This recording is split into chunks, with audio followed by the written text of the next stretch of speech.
नमस्कार, माझं नाव आहे यशवंत आणि हा आहे आजचा ब्लॉगचा 9वा दिवस. तर कस काय म्हणते, मी निघालोय रानात पाणी द्यायला. म्हणलं चला रानात पण थोडं पाणी पाजून येऊया.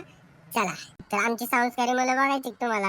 हे बघा, तसे ते संस्कार आम्ही शिकवलेले आहेत. पण कस काय जरा सांगा मला कमेंट करून. हे बघा कसे करतात, हे बघा. त्याचं झालं की केली मोटर चालू. म्हणलं चला, ज्या कामासाठी आलोय ते काम महत्वाचं आहे. म्हणलं चला पाणी चालू करूया. मग काय केलं पाणी चालू. पण बाई लिटरली ऊन किती आहे सांगा मला कमेंट करून. लय ऊन लागते मला, तर लय ऊन लागतं बाई, काय बोलू आता. ऊन ते एवढं लागत होतं त्यात त्याने आणला ना बाई दगड, हुकला बाई कॅमेरा. बाई काय बोलू आता, याला लय चॉपला बाई. त्यात म्हणलं चला बघू एरीत पोवायला, पण बघा केवढा मोठा साप आहे बाई. मग काय आलो अक्का साहेबांना सोडाय. म्हणलं चला हॉटेलवर सोडून येऊ त्यांना. त्यांना सोडल्यावर आमचा फॅन आदित्य मेहर भेटला. मग काय म्हणला, ब्लॉगर थंड बिंड होऊ द्या.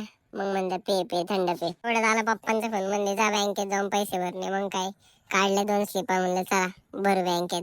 मग आलो हॉटेलची खरेदी करायला. म्हणलं चला अक्का साहेबांना नको त्रास, आपण देऊ खरेदी करून त्यांना. मग काय केली खरेदी आणि म्हणलं पोच करून येऊ. हॉटेलची खरेदी करत तर ह्या दोघांचे फोनवर फोन फोनवर फोन. बाई दमच खायना, काय पोर येत राव, मला काय पटलं नाही. आमच्या पहिल्यानं टाकला मुटका, मग कसा दणका. हा मग काय मी पण टाकली पहिल्यानं मग सूर. कस काय मग सूर झालं. फोन आलो वर, घातली कपडे आणि टाकला गॉगल की निघालं. म्हणलं चला फोन येतोय हॉटेलवरून. आलो हॉटेलवर, आकांची चालली होती बराबरी. बका एका मागे एक पेस्ट टाकत चालल्या होत्या, बऱ्याच चालल्या होत्या. चला यांचं होत आलंय. आपण भेटू पुढच्या ब्लॉग मध्ये. चला बाय.